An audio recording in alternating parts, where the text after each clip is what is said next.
कभी सोचा है, क्या सच में परेशानियां हमारे पास आती हैं या हम खुद उन्हें बुला लेते हैं? कभी कभी जिंदगी हमें कुछ कहती है, मगर हम उसके शोर में उलझकर सन्नाटे को सुनना ही भूल जाते हैं। यह कहानी एक ऐसे आदमी की है जिसने दुनिया छोड़ दी, लेकिन बदले में पूरी दुनिया पाली। बहुत समय पहले एक नगर में एक व्यक्ति रहता था जो अंदर से पूरी तरह टूट चुका था। उसे ऐसा लगता था कि अब इस जीवन में कुछ भी बचा नहीं है, ना मोह, ना माया, ना उम्मीद। उसका मन संसार की भाग दौड़ और रिश्तों की उलझनों से ऊब चुका था। इसीलिए उसने एक दिन ठान लिया कि अब सब कुछ छोड़ देगा। ना कोई पहचान, ना कोई बंधन। वो चल पड़ा एक बौद्ध आश्रम की ओर, जहां एक वृद्ध भिक्षु रहते थे। उसने जाकर विनती की, गुरुदेव, मुझे सन्यास चाहिए। मैं इस जीवन के मोह माया से मुक्त होना चाहता हूं। भिक्षु मुस्कुराए और बोले, अगर सच में सन्यास चाहिए तो मेरी एक शर्त माननी होगी। अब से तुम मुझसे कभी नहीं मिलोगे। जब समय आएगा मैं खुद तुम्हें बुला लूंगा। तब तक आश्रम के हजारों सन्यासियों की तरह जीना होगा। उन जैसा खाना, पहनना और काम करना होगा। उस व्यक्ति ने सिर झुका लिया और उसकी साधना शुरू हुई। चुपचाप एक कोने में, जहां उसे बस एक ही काम मिला, चावल कूटना। हर दिन हर रात 12 साल बिना एक शब्द कहे। गुरुजी ने कभी उसे नहीं बुलाया, लेकिन उस चुप्पी में, उस धड़कते पत्थर की चोटों में कुछ और ही आकार ले रहा था।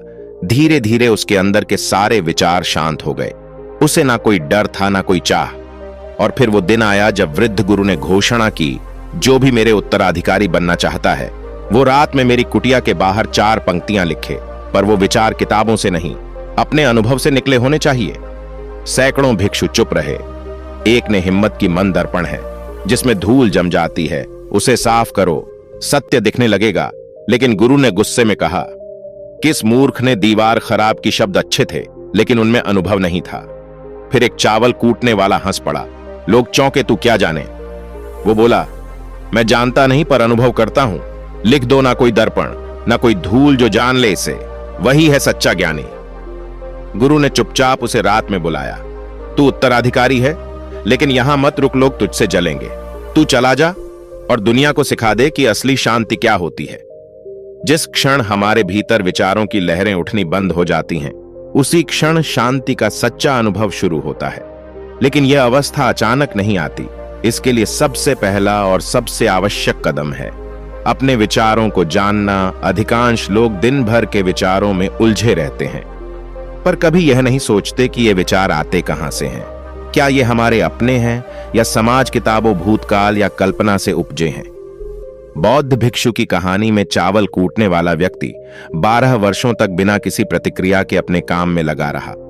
उस समय उसने ना कोई किताब पढ़ी, ना कोई प्रवचन सुना और ना ही किसी विवाद में पड़ा। वह केवल एक ही काम करता रहा, चावल कूटना। लेकिन इस साधारण से दिखने वाले काम के माध्यम से वह एक असाधारण उपलब्धि की ओर बढ़ गया। कैसे? क्योंकि वह विचारों में नहीं, कर्म में था। विचार उसे नियंत्रित नहीं कर रहे थे। वह विचारों को देख रहा था और उन्हें स्वीकार कर रहा था। मन की शांति पाने के लिए सबसे पहला काम है अपने विचारों पर ध्यान देना। जब भी आपके भीतर कोई विचार उठे तो उसे रोको मत, ना ही उसे दबाओ। बस उसे देखो, जैसे कोई बाहर से कोई दृश्य देख रहा हो। यह जागरूकता ही ध्यान की पहली अवस्था है। जब आप यह देखना शुरू करते हो कि मैं सोच रहा हूं, तो आप स्वयं को विचारों से अलग करना शुरू कर देते हो। आप जानने लगते हो कि विचार आप नहीं हैं, बल्कि आपके भीतर उत्पन्न होने वाली ध्वनियां हैं। इसी प्रक्रिया में धीरे धीरे आपके विचारों की शक्ति कम होनी शुरू हो जाती है। विचार पहले आपको पकड़ते हैं, अब आप उन्हें पकड़ना शुरू कर देते हो। पहले आप उनके गुलाम थे, अब आप उनके साक्षी बनते हो। और जब आप साक्षी बनते हो तो भीतर एक खालीपन आता है, एक शांत आकाश की तरह। इस आकाश में कोई विचार नहीं, कोई डर नहीं, कोई लालच नहीं, केवल मौन होता है। और वही मौन सच्ची शांति है। हम अक्सर यह गलती करते हैं कि जब भी हमारे भीतर कोई नकारात्मक विचार उठता है, जैसे क्रोध, जलन, डर या चिंता, तो हम उसे तुरंत दबाने की कोशिश करते हैं। हमें लगता है कि अगर हमने उस विचार को नजरअंदाज कर दिया तो वह चला जाएगा। लेकिन यही सबसे बड़ी भूल है। विचार को दबाना यानी उसे और ताकत देना। यह ठीक वैसा ही है जैसे किसी उबलते हुए बर्तन को ढक्कन से बंद कर देना। कुछ समय बाद वह फट ही जाता है। बुद्ध ने यही सिखाया था कि विचारों से लड़ो मत, उन्हें सिर्फ देखो। जब आप किसी डर, गुस्से या लोभ को भीतर से आते हुए महसूस करते हो तो तुरंत उसके विरुद्ध कोई प्रतिक्रिया मत दो। बस रुको और उसे जैसे वह है वैसे ही अनुभव करो। जैसे कोई वैज्ञानिक किसी प्रयोग को देखता है, निष्पक्ष, शांत और बिना किसी पूर्व धारणा के। यह दृष्टिकोण जीवन को बदल देता है। जब आप विचारों को देखने लगते हो तो आप जान पाते हो कि वे विचार हमेशा टिकते नहीं हैं, वे आते हैं और चले जाते हैं। ये जान लेना ही बहुत बड़ी राहत है, क्योंकि फिर आप समझते हो कि मैं विचार नहीं हूं, मैं वह साक्षी हूं जो इन्हें देख रहा है। इस अनुभव से व्यक्ति के भीतर धीरे धीरे एक विशेष प्रकार की स्वतंत्रता जन्म लेती है। उसे अब न तो अपने विचारों से डर लगता है, न ही वह उन्हें नियंत्रित करने के लिए संघर्ष करता है। वह जान चुका होता है कि यह विचार केवल बादलों की तरह हैं, जो आते हैं और चले जाते हैं, लेकिन वह स्वयं तो आकाश है, अडिग, शांत, विशाल। और जब यह समझ गहराने लगती है तो जीवन में स्वाभाविक शांति आ जाती है। आपको न किसी प्रवचन की जरूरत होती है, न किसी किताब की, न ही किसी और की राय की। आप खुद अपने अनुभव से सीखने लगते हो। यही आत्मबोध की दिशा है। यही वह अवस्था है जहां साधक की साधना साकार होने लगती है। वह चावल कूटने वाला व्यक्ति भी इसीलिए बुद्धत्व के मार्ग पर था, क्योंकि उसने किसी विचार को दबाया नहीं, बस उसे समय के साथ अपने भीतर से गुजरने दिया। वह साक्षी बना रहा और यही कारण था कि उसकी एक पंक्ति ना कोई दर्पण, ना कोई धूल, साधारण होते हुए भी असाधारण सिद्ध हो गई, क्योंकि वह बात किसी किताब से नहीं आई थी, वह उसकी अपनी अनुभूति। हम सभी जीवन में सत्य जानना चाहते हैं। हम शांति, स्थिरता और उस परम आनंद को पाना चाहते हैं जिसका वादा धर्म ग्रंथ करते हैं। लेकिन एक बहुत बड़ी भूल यह होती है कि हम सत्य को जानने की चीज समझ लेते हैं, जबकि सत्य को केवल अनुभव किया जा सकता है।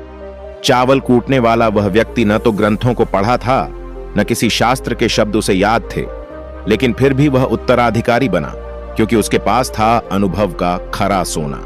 ज्ञान आपको जानकारी दे सकता है, रास्ता दिखा सकता है, लेकिन उस रास्ते पर चलना तो आपको खुद ही होगा। जैसे भोजन की किताबें पढ़ने से भूख नहीं मिटती, वैसे ही किताबी ज्ञान से आत्मा की प्यास नहीं बुझती।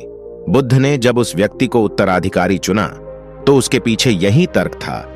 इसने सत्य को देखा है, जिया है, अनुभव किया है, सिर्फ रटाया नहीं है। वह चावल कूटने वाला व्यक्ति चुपचाप 12 वर्षों तक एक ही काम करता रहा, चावल कूटना। कोई शिकायत नहीं, कोई अपेक्षा नहीं। उस साधारण से काम में ही उसने अपने भीतर की हलचलें देखी, अपने विचारों को आते जाते देखा, अपने मन को गहराई से समझा।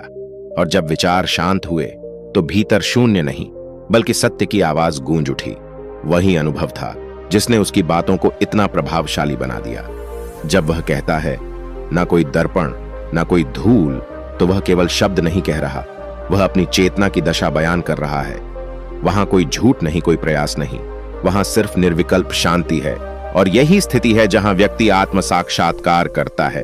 उसे एहसास होता है कि वह शरीर नहीं, मन नहीं, विचार नहीं, वह तो उस परम चेतना का अंश है जो शुद्ध, अचल और अमर है। इसीलिए जब तक अनुभव नहीं होता तब तक ज्ञान अधूरा है। अनुभव ही आत्मा का भोजन है, अनुभव ही साधना का सार है, और अनुभव ही उस सत्य की सीढ़ी है जिस पर चढ़कर कोई बुद्ध, कोई महावीर, कोई कबीर बना है। जब भी हम ध्यान या मानसिक शांति की बात करते हैं तो सबसे पहले हमारे मन में आता है विचारों को बंद करो, रोक दो, दबा दो।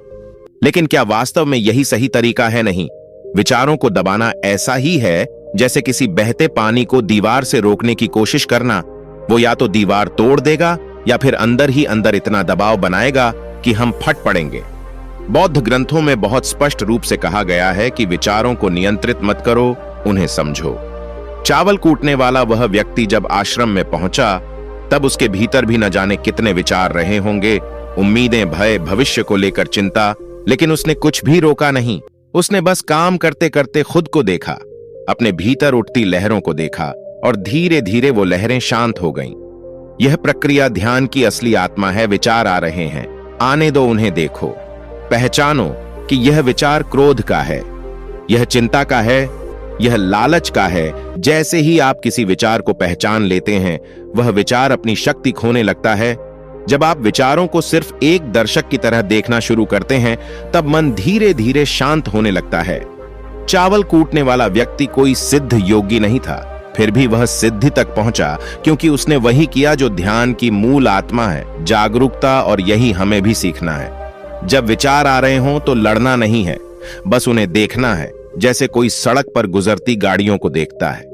धीरे धीरे विचारों का ट्रैफिक कम हो जाएगा और एक दिन सब कुछ थम जाएगा। वही क्षण होगा जब आप खुद को पाएंगे, बिना शोर के, बिना डर के, बिना भटकाव के। ज्ञान की दुनिया में अक्सर हम किताबों, उपदेशों और शास्त्रों के पीछे भागते हैं, लेकिन क्या आपने कभी सोचा है कि किसी और के अनुभव को जानकर हम अपने जीवन के निर्णय कैसे ले सकते हैं? जब तक कोई बात हमारे भीतर से नहीं आती, वह सिर्फ सूचना होती है, ज्ञान नहीं।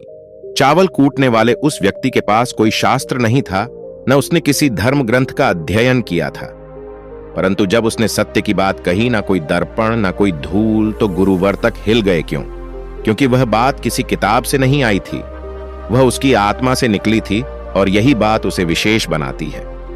सच्चा ज्ञान तब पैदा होता है जब इंसान खुद की गहराइयों में उतरता है, जब वह बाहर की चकाचौंध से दूर जाकर अपने भीतर की दुनिया को जानता है। और जो ज्ञान भीतर से उपजता है वह न तो नकली होता है, न उधार का।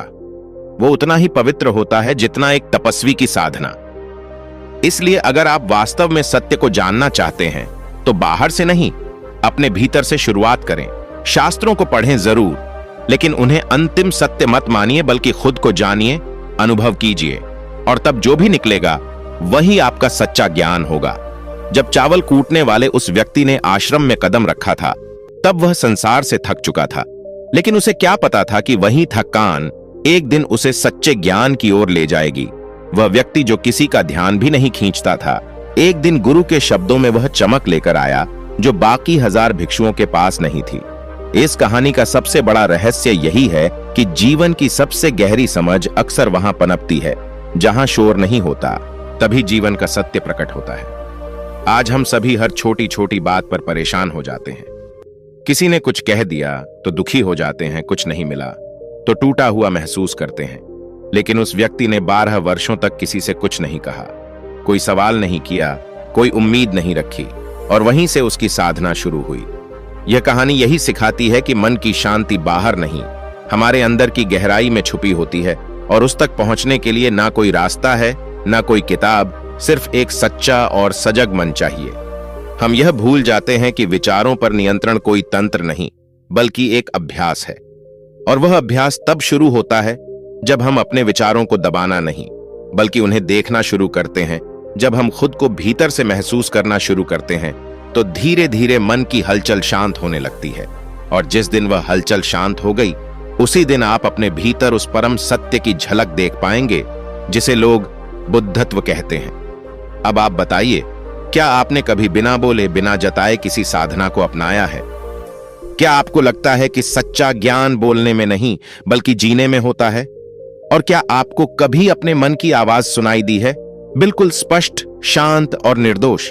आपकी सोच इस कहानी को और गहरा बना सकती है, तो अपने विचार जरूर कमेंट करें, क्योंकि यही वो मंच है जहां शब्दों से ज्यादा अनुभव की गूंज होती है।